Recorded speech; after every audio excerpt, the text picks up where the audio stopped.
Hoy hablaremos del tiempo, no como se define en los diccionarios. Magnitud física que permite ordenar la secuencia de los sucesos estableciendo un pasado, un presente y un futuro. No. Vamos a hablar del tiempo como la cualidad. Eso que sirve para la creación y que nos permite trascender lo inmediato y funcional. Este es el tiempo de las ideas y de la creación, el tiempo del arte. Y este es Gabinete de las Curiosidades, el espacio de las maravillas. Espacio residencial de gente adinerada de la Ciudad de México. Sus mansiones estilo francés fueron con el tiempo diluyéndose en otros estilos arquitectónicos.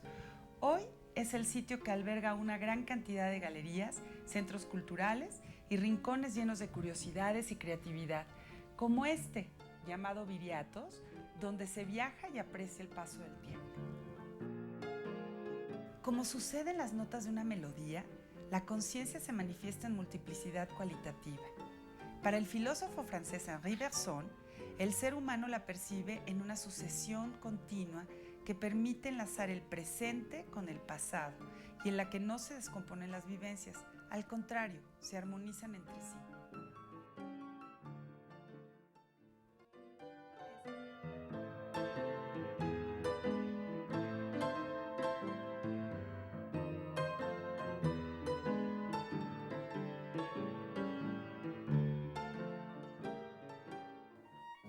El tiempo ha permitido que el ser humano habite los espacios y los vaya diferenciando.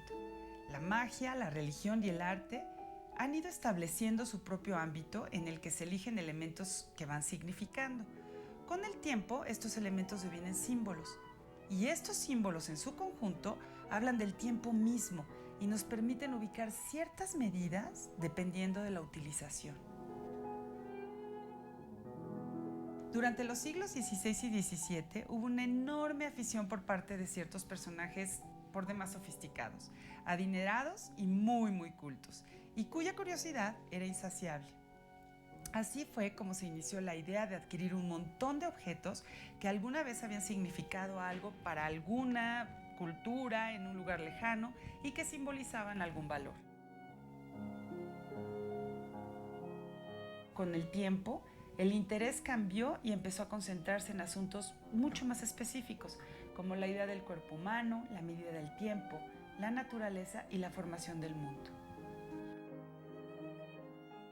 Estos objetos se fueron clasificando según su interés en animalia, vegetalia y mineralia, y a los espacios se les llamó gabinetes, gabinetes de las curiosidades.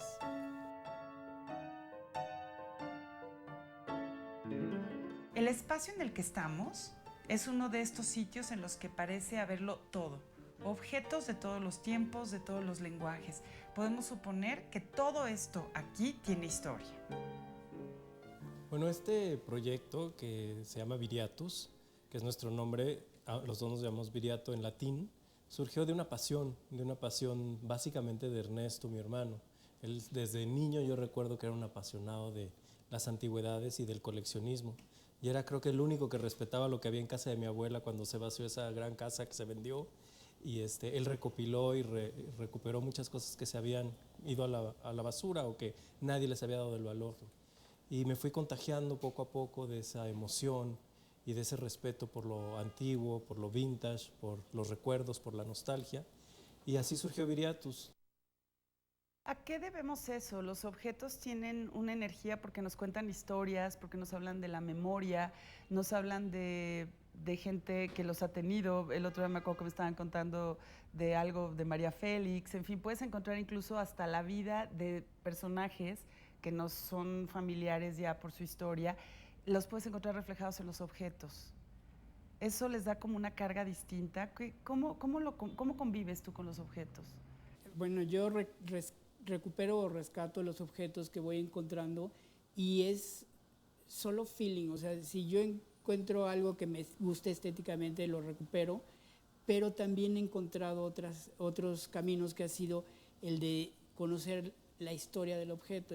Y es donde yo me doy cuenta de que a lo mejor esto era una pieza que perteneció al abuelito que era amigo de Porfirio Díaz o cosas así que hacen que yo recupere ese objeto, además por el valor estético, por otros valores como el histórico o el anecdótico, ¿no? Entonces, en nuestra tienda tenemos esos dos vertientes, ¿no? Objetos que solo son recuperados por su estética y por gusto, y los que tienen alguna historia que contar. ¿Cuál es la diferencia entre un objeto viejo, es decir, algo que podemos desechar y tirar a la basura, y un objeto antiguo? ¿Cómo lo podrían definir esa diferencia? Bueno, hay diferentes criterios, pero un criterio que se ha generalizado es que se considera antiguo todo aquello que tiene más de 100 años. Okay. Vintage, lo que tiene menos de 100 años, y pues ya se empieza a considerar vintage lo que es de los años 80, un poco lo que nosotros, bueno, yo... O sea, yo soy vintage. Ya somos vintage, ya yo somos también. Vintage, okay. Entonces, ese es como el consenso. ¿Y qué se considera como de un valor artístico o no? Yo creo que es muy subjetivo. Yo creo que es el valor que tú le das a las piezas. Y yo creo que en Viriatus lo que tú encuentras, y yo le doy dos tipos de valores a nuestras cosas. El valor económico por sí mismo que tiene el objeto, y otro es el valor estético y emocional sobre todo. Y me hace pensar en ciertos objetos que ustedes encuentran de alguna manera, pero conocen su historia, se involucran con ellos. ¿No les cuesta trabajo ciertos objetos desprenderse de ellos? Sí, definitivamente. Es algo que, especialmente yo, que soy el coleccionista nato, he tenido que trabajar el desprendimiento, porque hay todo lo que ven aquí ha sido comprado por mí y porque me gusta, ¿no? Entonces, pues es difícil. Hay que trabajar mucho en el desapego, ¿no? En saber soltar y saber cuando llega a manos de alguien que se emociona y que se va feliz de nuestra tienda, nosotros le llamamos que es el nuevo protagonista de la historia de ese objeto. E incluso creas un vínculo con él, ¿no? Que es claro, como una nueva relación de dónde se va el objeto. No es que te desprendas del todo. Sí, no, sabemos que se queda en algún lugar y que se va a preservar de alguna manera, porque quien lo compra lo respeta, lo quiere, lo valora. Incluso algunas de nuestras piezas han llegado a estar en museos.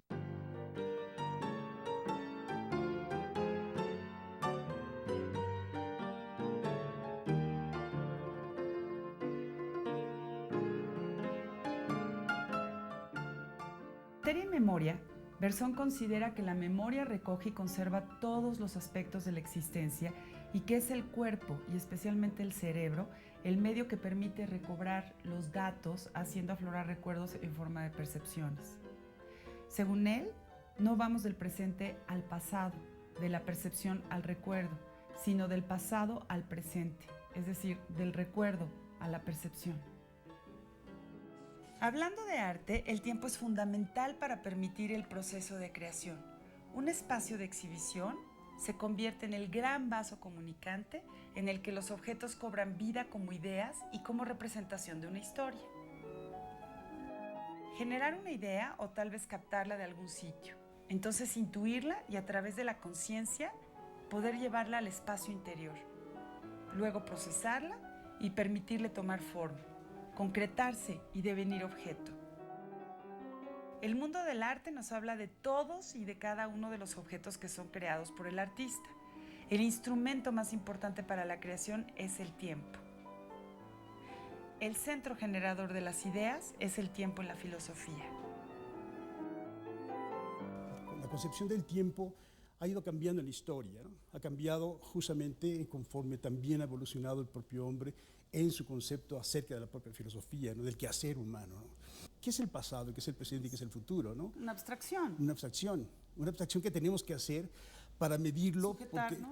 Sujetarnos a las cosas, ¿sí? Sujetarnos a momentos, ¿sí? Y entonces, por ejemplo, San Agustín es el que divide, ¿no? Hay un tiempo que es el tiempo real, el tiempo importante, que es el tiempo del alma, y el otro que es el tiempo de la realidad, ¿no? ¿Sí? Pero al final también ese es un problema, ¿no? Porque ¿cómo medir ese tiempo vital, existencial? Hay cosas que cuando las estás viviendo en un momento dado te reviven una sensación, una experiencia, casi hasta un olor, algo hasta visual a veces, ¿no? Táctil. Y este es el verdadero sentido del tiempo, es donde podríamos medir sin medirlo cuantitativamente, pero donde lo podríamos explorar. Sí, claro, es lo que hace Berzón, es lo que le llama el elan vital. Es decir, el elan vital es justamente eso, cuáles son las experiencias que verdaderamente han conformado tu propia subjetividad. Frente al tiempo somos siempre un proyecto. Estamos yectados, es decir, estamos arrojados en un mundo en el que estamos proyectando nuestro propio mundo, nuestro propio devenir, ¿sí? Desde un pasado qué es lo que ha sido. Y por eso la necesidad de rescatar el arte como nunca, quizá como una nueva religión o una nueva postura. Todos estos objetos crean un tiempo propio, un tiempo casi me atrevería a decir como interior, como inmanente, que no deja de tener un movimiento en sí. Todos estos objetos que están cargados de memoria tienen como ese devenir en sí mismo. Claro, todo esto empiezo a decir, llega un momento que estoy con una emoción, casi se me va el aire, ¿no? Como en casa. Como en casa, así, Zuhausen, como dicen los alemanes, ¿no? Y es cierto, ese cochecito de veras que está ahí, yo me acuerdo que yo tuve un cochecito así. Me explico, si mi edad ya me lo permite decir que ya casi soy contemporáneo de esto, ¿no? Pues sí, pero cada vez más, ¿no, sí, yo creo que sí. Pero, hace rato decíamos éramos vintage, pero yo creo que ya empezamos a ser yo soy antiguos. Tú sí eres vintage, yo soy antiguo, ¿no? Pero vamos, a mí me parece que sí, que hay una memoria perdida de las cosas. Y casas como esta recuperan esa memoria, ¿no? ¿Sí? Es una memoria que se actualiza y que tiene una vigencia justamente temporal. Evocan un tiempo en el que fueron construidas, en el que fueron hechas, que además con otra mentalidad, ¿no? Es las cosas, ¿por qué duran? Porque se construían para la eternidad. A finales del siglo XIX, la fotografía seguida por el cine introducen una lectura radicalmente distinta en la percepción del tiempo y del espacio. En el libro En busca del tiempo perdido de Marcel Proust, el tema del tiempo se plasma a través de una magdalena mojada en el té, cuyo gusto supone para el protagonista la recuperación casi epifánica de un recuerdo infantil hasta entonces perdido. En este fragmento podemos constatar, influida por las ideas del filósofo Henri Bergson, la teoría proustiana sobre la memoria. La imagen en movimiento cambia por completo nuestra percepción sobre las bellas artes. El cine es la modernidad pura. Arte en movimiento que reta todas las anteriores con una gran capacidad de imitación al mundo. Al colocarnos en una sala oscura, se radicaliza nuestra percepción, haciendo que todos nuestros sentidos se afinen.